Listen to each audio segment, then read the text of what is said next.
Hi, welcome to Raw Math. Today I'm doing a series of videos on linear functions.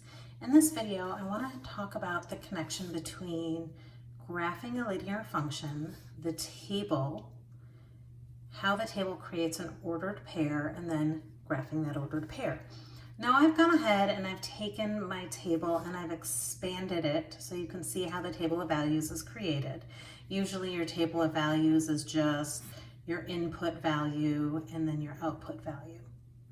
And so I've expanded the table to kind of show everything that's going on. So the first input, and the input is usually your left column, the first input is given of -5. So what we do is we put that input in for the input variable, t, -2/5 times -5 plus 3.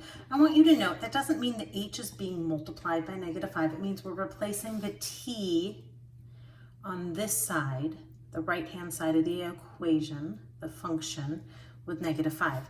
The left-hand side is telling you what's going on, it's information, and the right-hand side is what we're doing. This kind of becomes like we're manipulating an expression instead of an equation. Let's see, 5 goes into -5, -1 time, -2 times -1 is 2, 2 plus 3 is 5. So if we were down here, we would have -5, 5 in our table. That yields the ordered pair, -5, 5. Now, oftentimes when you come up with input values, we do values in consecutive order. So like 0, 1, 2, or 1, 2, 3.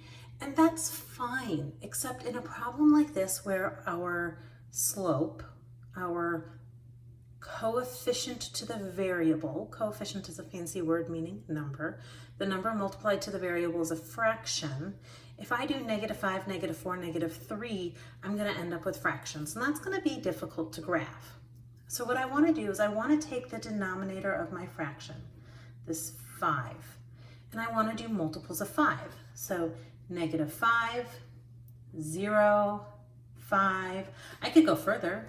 I could go as far as 10, 15, and I could keep going.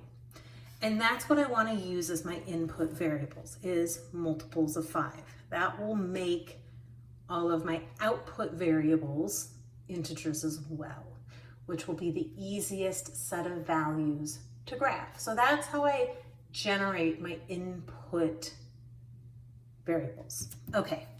So when I put in 0 for my input, I like zeros because when you do a 0, that goes away. Anything times 0 is 0. Just cross it out. Otherwise, it sometimes becomes 1, which is really weird.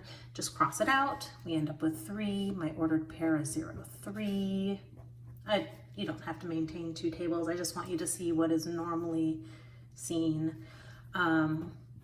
And then when we put in 5, we have -2/5 times 5 plus 3. The 5's cancel. -2 plus 3 is 1, so we have 5, 1. What's normally seen, if you want to know the truth, is you normally have a table like this, and if you have something like 10, you do the work somewhere else, and you're like, oh, -2/5 times 10 plus 3, and 5 goes into 10 twice, and -2 times 2 is -4, and -4 plus 3 is -1.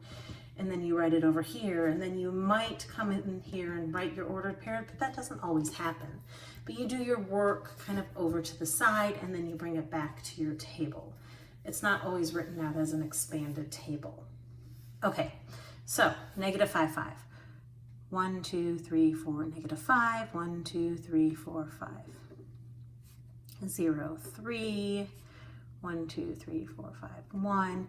10, -1 would be, somewhere over here. It's off the grid. I don't usually graph things off the grid, especially once I have 3 points. I feel pretty confident about 3 points.